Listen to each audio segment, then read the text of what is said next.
دوستو ساتھیو السلام علیکم۔ میں اپنے چینل دستک بد افتخار مرزا کے ساتھ آپ کی خدمت میں حاضر ہوں۔ گزارش ہے کہ میرے چینل کو سبسکرائب کریں اور اپنی قیمتی آراء سے مستفیض کریں۔ پاکستان میں آج کل ایک بار پھر بڑی شد و مد سے ایک پراپوگنڈا کیا جا رہا ہے پریزیڈنشل فارم آف سسٹم۔ تو یہ کوئی نئی بات نہیں، تقریباً یہ کوئی سال ڈیڑھ سال پہلے بھی اسلامی صدارتی نظام کا شوشہ یہ چھوڑا گیا تھا، اور اس وقت بھی یہ اپنی موت آپ مر گیا تھا۔ تو اس وقت یہ شوشہ دوبارہ چھوڑا جا رہا ہے، اور یقیناً جہاں تک میری انفارمیشن یا میرا سیاسی وجدان کہتا ہے تو یہ شوشہ صرف اور صرف یہ چرسوں کی حکومت، چرس تو میں اس لیے کہتا ہوں کیونکہ نیازی اور اس کا سارا ٹولہ، تو ان کی باتیں اسی طرح بے سروپا ہوتی ہیں جیسے ایک چرسی ہوتا ہے، چرسی کی کسی بات کا کوئی پتہ نہیں ہوتا، نہ اس کا کوئی سر ہوتا ہے نہ پیر ہوتا ہے، تو اسی طرح کی ان کی باتیں ہوتی ہیں، اور ان کو فالو کرنے والے بھی اسی طرح ایک سے بڑھ کر ایک بندہ اسی دوڑ میں اور لگن میں لگا رہتا ہے کہ ہم اپنے آپ کو چرستو کیسے ثابت کریں۔ تو یقیناً قوم یوتھ بھی اپنے آپ کو چرستو کے رول میں دیکھ رہی ہے، اور باقی جس نے حکومتی وزیر مشیر اور کچھ یہ حکومت کے پے رول پر جو صحافی ہیں حسن نثار سمیت، تو ابھی ایک منگل والا بھی اس کے میں نے ٹویٹ پر اس نے جواب دیا میں نے، تو یہ سارے اپنے آپ کو جو ہے نا اس دوڑ میں لگے ہوئے ہیں کہ سب سے بڑا چرستو کون ہوگا۔ تو یہ پہلے بھی جیسے میں ذکر کر رہا تھا کہ پہلے بھی صدارتی نظام کا شوشہ اٹھا اور یہ اپنی موت آپ مر گیا۔ تو اس کے پیچھے محرکات یہ ہیں کہ گورنمنٹ یہ ڈیلیور کر نہیں رہی، اور لوگوں کی توجہ ہٹانے کے لیے یہ اس طرح کے یہ شوشے مارکیٹ میں یہ چھوڑتے رہتے ہیں۔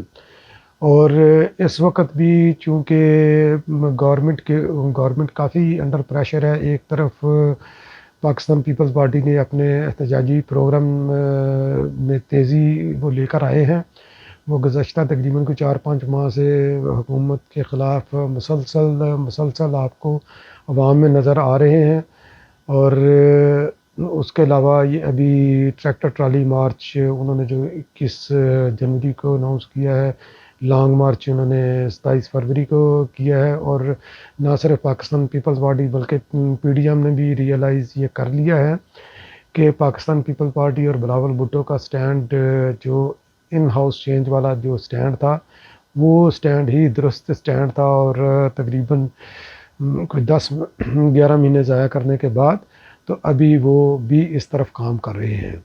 تو یہ ایک کلیئر اشارہ ہے کہ نیازی حکومت سے چھٹکارے کے لیے تمام اپوزیشن پارٹیاں ایک پلیٹ فارم پر اکٹھا ہو رہی ہیں، اور وہ فارمولا وہی اپنائیں گے ان ہاؤس چینج والا۔ تو گورنمنٹ کے اوپر ایک تو یہ بھی پریشر ہے، اور دوسرا گورنمنٹ کسی بھی جگہ پر یہ ڈیلیور نہیں کر رہی۔ ابھی حالیہ آئی ایم ایف کا جو شرمناک معاہدہ انہوں نے کیا ہے اور اسٹیٹ بینک کو اٹھا کر آئی ایم ایف کی گود میں انہوں نے دے دیا ہے، اور اس کے اوپر اپنا ریاست کا اختیار اس کے اوپر تقریباً نہ ہونے کے برابر ہے۔ اور ایک یہ بات، دوسرا گورنمنٹ نے منی بجٹ، اور منی بجٹ کے بعد جو مہنگائی کا طوفان ہے اس کی ٹینشن بھی گورنمنٹ نے ڈائیورٹ کرنی تھی، اور اس لیے یہ صدارتی نظام کا شوشہ یہ چھوڑا گیا۔ اور پھر اس کے علاوہ ابھی جو اس وقت پاکستان میں موجودہ جو بحران چل رہا ہے، ایک گیس کا بحران اور دوسرا کھاد کا بحران۔ کھاد کو ایک آئٹم نہ لیں، کھاد ایک پنیری ہے، آپ یہ اس کو اس طرح یہ سمجھ لیں، یہ ہماری فصلوں کی لائف لائن ہوتی ہے۔ جو دیہاتی وسیب کے لوگ ہیں وہ میرے سے بہتر سمجھتے ہیں، کیونکہ میں دیہاتی وسیب کا نہیں ہوں اور ذمہ داری کے ساتھ میرا کوئی تعلق نہیں ہے، نہ پاکستان میں تھا اور نہ ہی ادھر کینیڈا آ کر میرا کوئی ذمہ داری کے ساتھ تعلق رہا ہے۔ تو یقیناً جتنی تھوڑی وہ سمجھ بوجھ ہے، تو یہ فصلوں کی لائف لائن ہوتی ہے کھاد۔ تو کھاد کا بحران جو ہے نا وہ پاکستان کے اندر بالکل ہے. لوگوں کو کھاد نہیں مل رہی، بلیک میں بھی نہیں مل رہی، لائنیں بھی لگتی ہیں لمبی، پھر بھی لوگوں کو کھاد نہیں ملتی. کسان اپنے کھیتوں میں کام کرے یا کھاد کے لیے لائنوں میں لگے. تو یہ چیز بھی گورنمنٹ کو آڑے ہاتھوں لے رہی ہے. اور صرف یہ کھاد کا بحران نہیں، کھاد کے بحران کی وجہ سے جو فصلیں اس سیزن میں بوئی جاتی ہیں اور آنے والے چند ماہ میں جن کی کٹائی ہونی ہے، جیسے گندم مین فصل، تو اس کا امپیکٹ اس پر بھی بڑا منفی اثر پڑے گا. یہ گورنمنٹ کو اس کا ادراک نہیں. جیسے میں نے اپنے ویلا کے شروع میں بولا کہ یہ ہر حکومتی وزیر اور مشیر اپنے آپ کو چرستو ثابت کرنے کے چکر میں ہے. تو حماد اظہر ایک اچھے باپ کا بیٹا جو سیاست کو سمجھتا بھی ہے، میاں اظہر کا، تو اس نے ایک بہت بڑی یہ بونگی چھوڑی کہ سندھ سے جو ہے نا یہ افغانستان کو یہ سمگل ہو رہی ہے کھاد، اس لیے کھاد کا بحران ہے. غالباً اسی نے بولا تھا یا کسی اور منسٹر نے، مجھے اگر نام کی عدلی بدلی ہوگی تو بہرحال اس کے لیے معذرت، مگر یہ کہ حکومتی منسٹر نے. تو میرے بھائی، اگر آپ کا یہ کنگ آف چرستان اگر یہ کہ جرمنی اور جاپان کی سرحدیں ملا سکتا ہے، تو آپ سندھ کی اور افغانستان کی سرحدیں بھی ملا دیں تو اس میں کوئی بعید نہیں. یہ آپ کا جغرافیہ کہتا ہے. جس جغرافیہ کی کتاب میں آپ نے جرمنی اور جاپان کی مشترکہ سرحدیں دیکھی ہیں، اسی جغرافیہ کی کتاب میں آپ نے سندھ اور افغانستان کی سرحدیں آپ نے دیکھی ہیں. حالانکہ افغانستان کو اگر سمگلنگ کرنی ہے تو وہ براستہ پنجاب اور کے پی کے، یا پھر براستہ بلوچستان اور چمن سے ہوگی. تو میرے بھائی، یہ سندھ بیچ میں کہاں سے آ گیا؟ تو آپ تو چرستو ہیں، مگر ساری قوم چرستو نہیں ہے. لوگ غور و فکر کرتے ہیں، تحقیق کرتے ہیں. تو یہ اپنی منطق اپنے پاس ہی رکھیں. اور اس کے علاوہ دوسرا جو گورنمنٹ کا بحران ہے، گیس کا بحران. تو گیس کے بحران کے اوپر بھی یہ ان کے ارشاد علی شان ہے حماد اظہر کا کہ سندھ کی گیس 50% وہ پائپوں میں ڈالنے والی ہوتی نہیں. اس کے اوپر ہنسا ہی جا سکتا اور کچھ نہیں. تو ہم آتے ہیں ابھی دوبارہ یہ صدارتی نظام کا یہ انہوں نے شوشہ چھوڑا ہے، یہ اصل مسائل سے توجہ ہٹانے کے لیے. تو میرے بھائی، یہ پاکستان کسی کی ماں کے جہیز میں نہیں آیا کہ جو مرضی نظام اس کے اندر وہ مسلط کرنا چاہے اور اپنی ناکامی کا ملبہ نظام کے اوپر جو ہے نا وہ ڈالے. تو یہ نظام کی ناکامی نہیں، یہ سلیکٹڈ کی ناکامی ہے، یہ انکمپیٹنٹ گورنمنٹ کی ناکامی ہے. صدارتی نظام نہ تو یہ پاکستان صدارتی نظام کی وجہ سے وجود میں آیا تھا. اور اگر آپ کو جو پاکستان کی تاریخ کو جانتے ہیں، پاکستان بننے کی تحریک کو جو جانتے ہیں، تو یہ ایک پارلیمانی نظام کی وجہ سے پاکستان معرض وجود میں آیا. پھر اس کے بعد حوث اقتدار میں اسٹیبلشمنٹ نے اپنا نظام دیا. تو اپنا نظام دیا، کئی انہوں نے آئین دیے، براجمان رہے صدارتوں پر، فیلڈ مارشل بننے کی صورت میں صدر بھی بنے، اور بھی بہت کچھ بنے. اور اس کی وجہ سے ہمارے عوام متحدہ پاکستان میں محرومیاں بڑھیں، اور محرومیاں بڑھ کر یہ بڑھ کر یہ پاکستان دو لخت ہوا. اور ہمیں پاکستان کا ایک بڑا حصہ جس کا تحریک آزادی میں بھی بہت بڑا رول تھا، وہ ہمیں گھونا پڑا. اور یہ سوال ذہن میں آئے گا کہ اگر ایوب کا دور صدارتی تھا تو صدارتی نظام سے یہ پھر پارلیمانی نظام کے 1970 کے الیکشن کیسے ہو گئے؟ تو میرے بھائی، جب یہ پاکستان میں ایوب کے خلاف یہ تحریک چل رہی تھی، تو all parties conference Ayub Khan نے بلائی تھی. تو اس کے اندر تمام سیاسی پارٹیوں کا ایجنڈا ایک ہی تھا. اس کے اوپر انہوں نے یہ شامل کروایا تھا کہ آئندہ الیکشن پارلیمانی نظام کے تحت ہوگا.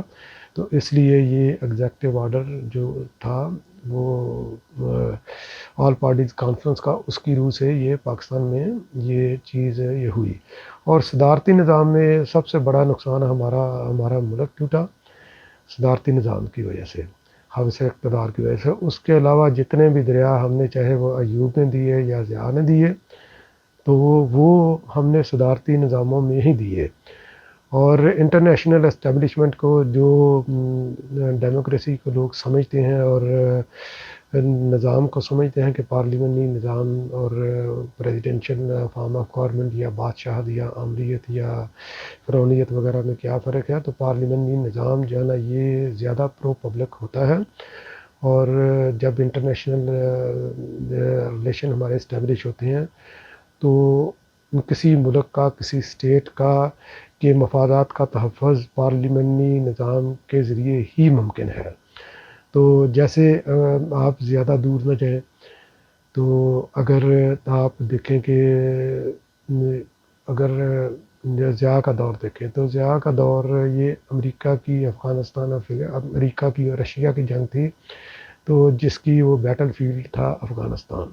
تو افغانستان کی جو نا امریکہ اور رشیا کی جنگ کو ہم اپنے ملک میں لے کر آئے، اور اس وقت بیٹھا تھا صدر اور ایک ڈکٹیٹر بیٹھا ہوا تھا، ایک آمر بیٹھا ہوا تھا، ون مین شو تھا. تو اس کی وجہ سے وہ جنگ ہم لے کر آئے، اس کو ہم نے اپنے گھر کی جنگ بنا کر اپنے گھر میں ان کی مصیبت امریکہ اور رشیا کی جو جنگ تھی، اور جو افغانستان جس کا براہ راست اس کے اندر ایک انوالو تھا، تو اس کو ہم پاکستان میں لے کر آئے، جس کا خمیازہ ہم آج بھی بھگت رہے. ہم آج بھی اپنے ان ہاتھوں سے ہم آج بھی لاشیں اٹھا رہے اپنے پیاروں کی. تو ہم نے ابھی تک وہ سبق نہیں سیکھا. اس کے بعد آ جاتے ہیں مشرف. تو ایک 9/11 کا واقعہ ہوا، تو جس نے پوری دنیا کو جس نے تبدیل کر کے رکھ دیا، ہلا کر رکھ دیا. تو اس وقت بھی ایک ڈکٹیٹر، ایک آمر ہی پاکستان میں براجمان تھا. تو اس نے بھی اپنی پاکستان کی خود مختاری کو مد نظر نہیں رکھا. تو اس نے بھی اپنے ذاتی مفادات کے لیے پاکستان کے مفادات کو قربان کیا، اور امریکہ کی جنگ کے اندر پاکستان کو خواہ زبردستی گھسیڑ دیا، اور جس کا خمیازہ پھر ہمیں بھگتنا پڑا. اور جتنا بھی یہ گند آ کر یہ ان صدارتی ادوار میں، آمریت کے ادوار میں جتنا بھی گند تھا، تو وہ آ کر جمہوری حکومتوں نے ہی ان کو صاف کیا ہے. اور پاکستان کا دوبارہ جو سافٹ امیج اسٹیبلش کرنے میں جمہوری حکومتوں نے ہی اپنا رول ادا کیا ہے. اور وہ جمہوری پارٹی صرف اور صرف پاکستان پیپلز پارٹی ہے، جس نے ہمیشہ آمریت کے گند کو صاف کیا اور پاکستان کو ریسکیو کیا. تو اس وقت بھی یہ چیزیں پس پردہ یہ چیزیں چل رہی ہیں. عمران خان نیازی ایک فیل پروجیکٹ تھا اسٹیبلشمنٹ کا، اور اس وقت بجائے اس چیز کے کہ ہماری اسٹیبلشمنٹ اس کے اوپر شرمندہ ہو اور قوم سے معافی مانگے، تو یہ ایک نیا شوشہ جو ہے نا مارکیٹ میں یہ لانچ کر دیا گیا ہے کہ صدارتی نظام کا. اور اس کے اندر بہت بڑے انٹلیکچوئل لوگ بھی اس کے اندر اپنی رائے سے مستفید کر رہے ہیں. ابھی جیسے میں نے ذکر کیا، میرے ٹویٹ پر دیکھیں، ایک صحافی نے ٹویٹ کیا تھا، میں نے اس کو جواب دیا کہ خیر وہ یہ صدارتی نظام کو پچھلی ناکامیوں کو وہ یہ پلی ایسے وہ دے رہا تھا کہ اگر میرے دادا نے ایک گاڑی چلائی، اس کا ایکسیڈنٹ کر دیا، پھر میرے باپ نے گاڑی چلائی، اس کا ایکسیڈنٹ کر دیا، پھر میرے فلاں نے گاڑی چلائی، ایکسیڈنٹ کر دیا، تو کیا اس کی سزا مجھے ملنی چاہیے؟ تو وہ بیسیکلی وہ صدارتی نظام کو اس کو سپورٹ کرنے کے لیے یہ ایک بہت ہی تھرڈ کلاس ایکسکیوز وہ دے رہا تھا. تو خیر میں نے اس کے اندر آپ اپنے میرے ٹویٹ میں دیکھے، تو میں نے اس کو بولا کہ بھائی تمہارے باپ اور دادا کو ہم نے گھر کی چوکیداری کے لیے رکھا تھا، نہ کہ گاڑی چلانے کے لیے. تو گاڑی چلانے کے لیے 1973 میں جو گھر کے مالک ہیں انہوں نے یہ ڈیسائیڈ کر لیا کہ ہماری گاڑی یہ کیسے چلے گی. تو اس کے لیے برائے مہربانی آپ اپنی ذہانت اور آپ اپنی صحافت کسی اور جگہ پر جھاڑیں، ادھر نہ جھاڑیں. تو جو لوگ نظاموں کے فرق کو سمجھتے ہیں تو ان کو پتہ ہے کہ کون کہاں سے بول رہا ہے. یہ میری بحثیت پاکستانی، میں کینیڈا میں بیٹھا ہوں، کینیڈا کے شہر آٹوا میں، اور میں یہاں سے بیٹھ کر پارلیمانی نظام کے ساتھ کھڑا ہوں. تو آپ پاکستان میں بیٹھ کر پارلیمانی نظام کے ساتھ کھڑے ہیں، اور اگر کسی نے اس طرح کے کوئی تجربہ کرنے کی کوشش کی، یہ آپ کی ذمہ داری ہے، یہ میری ذمہ داری ہے کہ ہم اس کے اندر اپنا رول پلے کریں. اور اگر اس طرح کی کوئی سازش کامیاب ہوتی ہے، مجھے پہلی بات تو یہ ہے کہ انشاءاللہ یہ سازش کامیاب نہیں ہوگی. اور اگر خدا نہ کرے کہ اگر کوئی اس طرح کا کی مہم جو کی گئی تو ایک MRD کی طرز کی تحریک کا پاکستان جو ہے نا وہ پاکستان اس کی طرف بڑھے گا، اور ہمیں اس کے اندر پھر اپنا رول ادا کرنا پڑے گا. تو مجھے امید ہے کہ یہ ایک صرف بلبلہ ہی ثابت ہوگی ہوا کا، اور پانی کا بلبلہ ہوگی، تو یہ بلبلہ فوری طور پر اس کو پھٹ جائے گا. اور جتنی بھی سیاسی پارٹی ہیں وہ بھی اپنا اس کے اندر ذمہ داری سے رول پلے کریں اور اس کو بھرپور طریقے سے مذمت کریں. اس تھیوری کو بھرپور طریقے سے مذمت کریں. جتنی اس پر مذمت کی جائے گی اتنا ہی ان کے حوصلے پست ہوں گے. پاکستان کی بقا، جمہوری پاکستان، ایک پارلیمانی پاکستان. بہت بہت شکریہ افتخار مرزا.